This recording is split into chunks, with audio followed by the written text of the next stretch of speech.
sobre o julgamento também, né? Tá tudo desenhado para que esse julgamento saia ali por setembro e em outubro ele já vá para a cadeia, né? Essa turma aí. Eu acho que isso aí é quase que um consenso já, né, Suma? É a data que se fala, né?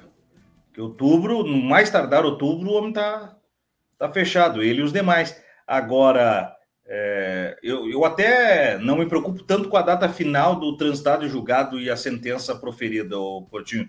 É o que fica até lá, né? Até lá tanta coisa pode acontecer. Veja que não fechou a primeira semana e já tem esse caso do Cid. Embora muita gente se preocupou pela manhã, até porque se você ligar na CNN e na Globo News, a narrativa tem sido essa, do quanto isso pode melar a situação do Bolsonaro, não tem nada a ver.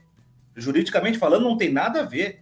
O problema do Cid, na sua delação, se ela não corresponder com a verdade, se tiver furo, se ele, de alguma maneira, tentar fugir e tiver a sua delação cancelada, o problema é dele com a delação e a condição dele.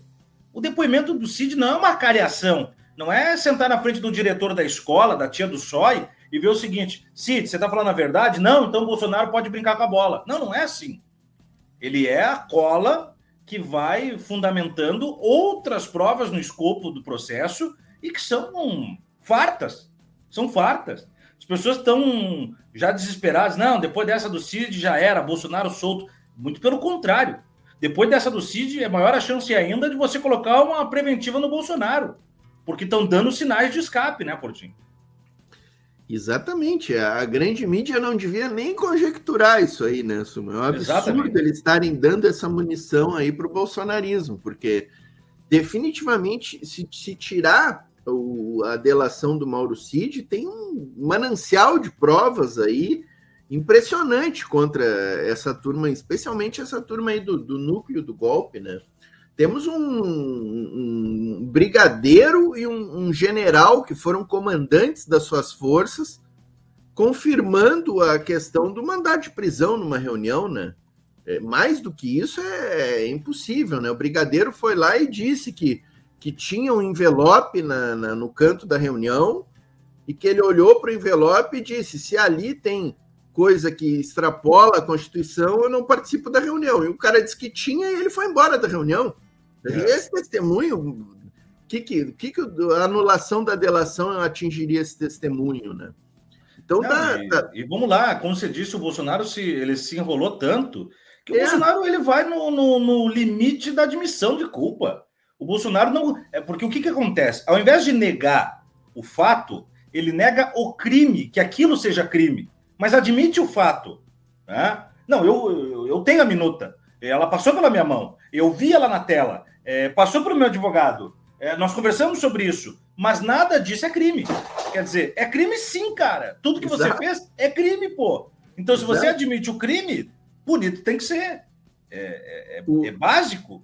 Tem um momento do depoimento ali que o Fux sai bem, né? Nós temos que até o Fux saiu bem. Que o Fux faz uma pergunta para um dos réus e o réu responde. E aí ele vira para o Alexandre de Moraes e fala: eu queria elucidar os fatos, não a qualificação que o depoente dá aos fatos. Eu queria saber dos fatos, porque a qualificação que eles deram aos fatos não importa. Não, eles não são eles, eles são réus. Nós temos um golpe dentro das 4 linhas. É mais ou menos isso que eu quero dizer, né? Aquela questão, minha retórica sempre foi essa. E assim, Nelson, eu vi alguns juristas aí ali no calor dos fatos, acho que até eles já reviram o que eles falaram no dia seguinte ali dos depoimentos. Muitos juristas disseram: não, aquilo ali foi neutro, não foi nem a favor e nem contra o Bolsonaro e os demais réus. E eu acho que até esses que falaram isso já reviram sua posição, porque aquilo ali foi muito contra os réus, Suma. Foi muito contra os réus. E eu falei num programa, Suma, da importância do direito ao silêncio, né? Não vi muita gente comentando, alguns juristas comentaram aí. O direito ao silêncio... bem aproveitar, não pode ser que nem o Heleno, né? Eu ia chegar nisso aí. O direito ao silêncio, Suma, ele é uma das garantias mais importantes e é uma peça de direitos humanos das mais importantes que poucos países têm, inclusive.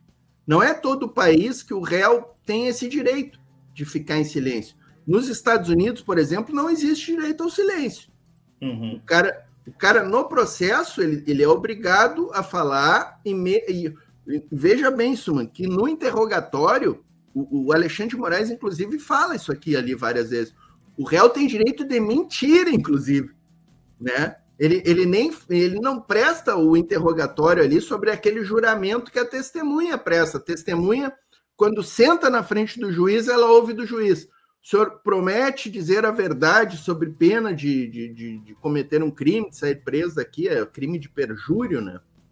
Então, o réu ele pode ficar em silêncio e ele pode mentir. São dois direitos inalienáveis do réu, né? E aí, Suma, a importância do direito ao silêncio a gente viu nesses depoimentos aí.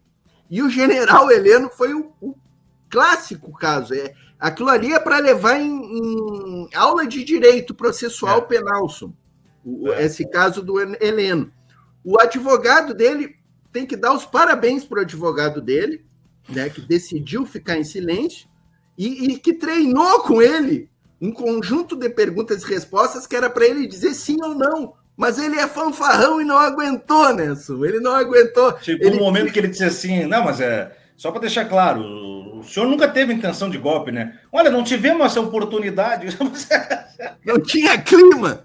Não tinha clima, eu estava ocupado, cara. Naquele dia lá eu tava feio o negócio. O senhor responda sim ou não, pelo amor de Deus, né? Aí veio do Batista, do Paulo Sérgio Nogueira, aquele, né? Foi outro que começou a falar e se enrolou nas palavras totalmente, o Paulo Sérgio, né? Totalmente. O advogado com tudo pensado ali, né? Diz, não, eu vou fazer ele repuxar o Dida, tu vai me perguntar do troço. Porra, ali ele se ferrou, né, cara? Pelo amor de Deus, cara. Não, foi impressionante isso aí, Osso, impressionante. Então, assim, né, eu acho que eles se complicaram muito, que eles deram muito... Nós vamos ver, inclusive, na sentença do Alexandre de Moraes, eu tenho certeza que ele vai trazer trechos desses interrogatórios que incriminam eles mesmos, né? Com certeza o Alexandre de Moraes vai usar isso aí. Sem dúvida, sem dúvida. O Portinho, 11 minutos faltando para as 3. Tem um outro ponto que eu queria tocar contigo, que foi ontem uma fala do presidente Lula lá em Minas Gerais, que encampa mais uma vez a defesa da candidatura do Rodrigo Pacheco, dizendo que o povo mineiro não merece Cleitinho nem Nicolas depois de ter tido Zema, e ele evita, inclusive, citar o nome do Zema. O Lula embarcou na do Pacheco, falta o Pacheco embarcar de vez na do Lula, né, Portinho? O Pacheco é PSD, né, Osman? É o partido do Kassab. Eles ainda estão vendo qual é as barcas que eles vão meter o pé, né? Porque o PSD, o Kassab, ele mete o pé em várias barcas. Ele está lá com o Tarcísio em São Paulo e está no governo Lula, né? Então, eles estão vendo a manobra que eles vão fazer, Suma. Não é nem a manobra que eles vão fazer para ganhar eleições. É a manobra que eles vão fazer para poder continuar nas várias barcas que eles estão. É impressionante isso aqui, né? O interesse deles nem é ganhar eleições, é estar em todos os governos estaduais e no governo federal ao mesmo tempo. É uma coisa impressionante, né? É uma habilidade política. Isso é uma habilidade política, a gente tem que reconhecer, né? E ele consegue navegar, né? E ele consegue navegar em tudo. Exatamente. Então, o Pacheco deve estar analisando ali. É melhor eu entrar nessa de pegar uma candidatura ao governo ou eu pegar mais um mandato no Senado, né? Ou pegar me candidatar para deputado. E nessa eleição, né, Suman, a gente tem um fator que são as 2 vagas para o Senado, né? Então, teoricamente, não é nem para um cara que tem um nível de conhecimento, uma trajetória política como o Pacheco, é quase que certa a eleição para o Senado, né? Num partido como o PSD, com o apoio do Lula, né? Então, eu acredito que a grande questão para o Pacheco é se meter numa barca, numa disputa eleitoral complicada, né? Para um governo de Estado, não é uma tarefa tão fácil, né? Tu disputar uma eleição num estado como Minas Gerais, que é um terreno muito complicado, né, Suma? Só para a gente ter uma ideia ali, o PT praticamente não existe em Minas Gerais mais, né? O Rogério Correia fez 7, 8% na última eleição para Belo Horizonte. A Dandara, que era candidata a prefeita em Uberlândia, que vinha pontuando bem no primeiro turno, não foi nem para o segundo. Né? Não pega a prefeita. O vereador de força que tem é o Pedro Rousseff, em Belo Horizonte. Os deputados do PT enfraquecidos hoje, estaduais. Né? E aí, Minas federais Gerais, até tem uma coisinha ali, tem o... É um dos estados mais complicados aí para a esquerda hoje, é Minas Gerais, né?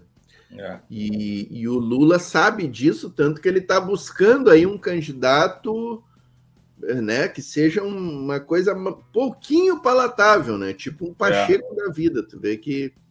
para ver um enrosco, né?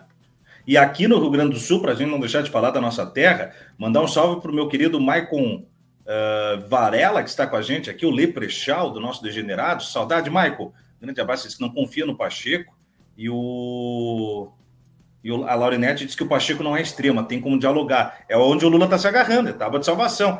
O cara tem chance de conversa, bom, então já serve, né? Para ver onde é que a gente está. Tem o Patrus Ananias, diz a Hortência, tem mesmo, né? Mas daí no nível federal, não sei se necessariamente para poder executivo. Aqui no Rio Grande do Sul, o Bolsonaro já soltou as cartas, né? Tenente Coronel Zuco para o Piratini e o Sanderson, aquele, para o Senado, viu? Eles já bateram o martelo, né? Esse Sanderson aí não é que ele vai ser o candidato do Bolsonaro, porque nem aqui ele não é conhecido, né? Nem no Rio Grande do Sul ele não é muito conhecido, né? E essa questão de ter 2 senadores, né, Suma, me preocupa. Um senador é deles, né, Suma? Um senador a direita já levou, né? E aí o que me preocupa é o segundo senador, né? Porque é bom a gente lembrar que aqui no Rio Grande do Sul, há 8 anos atrás, o Paim ganhou por muito pouco de um outro nome da direita que eu não me lembro quem era, né? O Heinz se elegeu fácil e o Paim disputava ali com alguns candidatos da direita e foi por pouco que o Paim ganhou a segunda vaga, né? Então agora a minha grande preocupação é a gente articular uma candidatura que aglutine todos os votos, a gente não dividir votos para o Senado aqui no Rio Grande do Sul, né?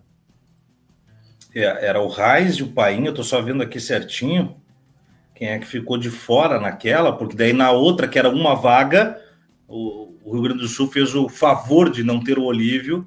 Aí foi Mourão com o Olívio, né? Aqui, mas lá, há 8 anos atrás, eu me lembro bem, deu acompanhando a votação. Olha aqui, ó. O Heinz fez 2.316.000 votos, o Paim fez 1.875.000, o Beto Albuquerque, do PSB, fez 1.713.000, a Carmen Flores fez 1.509.000, o Zé Fogaça, a Carmen Flores pelo PSL, na época ainda, né? O Zé Fogaça no MDB, 1.465.000, a Abigail Pereira, do PCdoB, 970.000, e aí depois vem uma turma menor, assim, né? Nomes mais desconhecidos e menos votos e tal. Eu não me lembrava do que era o Beto Albuquerque, né? Beto Albuquerque, aqui de Passo Fundo, inclusive. Então tu vê que tem um campo de votos aí da esquerda que a gente não pode perder esse senador, né? Se a gente perder os 2 senadores aqui no Rio Grande do Sul, é uma derrota acachapante, né? Não, aí não só aqui no Rio Grande do Sul, né, Suma? Porque com 2 vagas, Suma, a gente teria que eleger um senador do campo progressista em todos os estados, né? Eu vou dizer, Portinho, se nós não botar um a cada 2 aí nos principais estados, pelo menos, perdemos o Senado para os caras a Vera, viu? Exatamente. Então, eu acho que, assim, que a esquerda devia adotar uma estratégia unificada nacional, talvez até, Suma, de lançar, assim, um candidato em cada estado. Tipo assim, pegar Minas Gerais, quem é que tem aí? Tem um cara do PSOL, tá, aqui o Minas Gerais vai ser o cara... É ele que tá pontuando, nós vamos com ele. Porque tu vê, nessa que tu trouxe aí, tem a Abigail com 900 mil votos, o Paim 1.800 e o Beto Albuquerque com 1.700, Então aí tu tem 4,5 milhões de votos para senadores do campo da esquerda, né? Só que E ainda um Fogaça aqui que fez 1.400.000, que seria um centro ali, né? Não, aí tu vê, né, Suman, divididos em 3 candidatos. Daqui a pouco a Carmen Flores ganhava. Foi por pouco. A Carmen Flores fez 1.500.000. E era a Carmen Flores que, olha, candidata ruim, né? Fraca. Ruim para a extrema-direita, né? Fraca. Ela surgiu na mesma época que o Bibo se lançou ali. Exato. Tentou arrastar essa coisa meio de famosinha e... Poxa. Não, e ela entrou nessa candidatura achando que ia ter, assim, 100 mil, 200 mil votos e fez 1.500.000, né? Tu vê. Então, daqui a pouco, tu divide os votos. A minha tese é de que a esquerda tem que centralizar em um candidato em cada um desses estados para a gente conseguir fazer esses 27 senadores aí que estão, né, disponíveis. E essa questão, Osuma, eu vejo muito essa questão aí que o bolsonarismo quer ganhar o Senado, né? Tá, mas vamos dizer que eles ganhem o Senado. E aí eles vão tirar ministro do STF, é isso? Pois é. Eles vão tirar o Xandão? Tecnicamente é isso que eles vendem, né? Tá, mas é isso, nós só estamos esquecendo uma coisa. Quem vai botar o cara que vai entrar no lugar é o Lula. Então, eu tava pensando nisso esses dias. Para nós é bom, então. Nós vamos escolher 11 ministros novos para o Supremo, é isso? Eu acho que a ideia dos caras é o golpe pelo Senado, sabe? Não, vai vir o Senado agora, o Senado é nosso, nós vamos fechar e lacrar as portas do STF e aí é o Senado que começa a definir. Só pode ser isso. Mas é uma tese... Eles só estão esquecendo que é o Lula que vai indicar o novo senador, né? Então... Vamos tirar uns 11 ali, botamos uns 11 de novo, para mim tá... Deixa o Dino só ali, para mim tá tranquilo, viu? Pois é, se botar 11 Flávio Dino ali, para mim tá... Eu tô fechando essa aí, não precisa nem ter os senadores deles. Vamos botar no papel essa aí. Vai que vai. Portinho, 2 minutos pro final do programa, mais uma breaking news, tá? O Irã abateu há pouco caças israelenses. Os pilotos ejetaram. Ainda não há informações se foram capturados, tá? Então, aumentando mais ainda a tensão, o Irã agora bate no espaço aéreo iraniano, caças israelenses e os pilotos ejetaram. Não vai ser tão fácil para ficar bombardeando o Irã, né? Não é o que a gente falou. Agora tem um exército do outro lado, né, Suma? E eu, Suma, antes de fechar, a notícia que eu venho falando contigo aqui há 2 semanas, né? Mais uma morte de morador de rua em Porto Alegre, né? A 4ª já, né? Já estamos com 4. Até onde vamos, Seralson? Né? Complicado. Duro, viu? Pensar que morrer de frio hoje, em 2025, é só por falta de interesse em política pública. Nós temos todos os mecanismos para que essa seja uma morte evitada. É duro, viu? Chega a dar uma embargada aí. Portinho, bela sexta-feira, mandamos muito bem, programação bombou, mais 600 simultâneos, obrigado a todos que estiveram com a gente. Povo, vai deixando o like no vídeo antes de ir embora, se inscreve no canal, considere se tornar membro aqui do nosso Voz Trabalhadora e vamos juntos. Segunda-feira a gente está de volta com mais Giro de Notícias, das 2 às 3 da tarde, girando notícia nas ondas do Voz Trabalhador. Grande abraço, um bom final de semana. Tchau, tchau.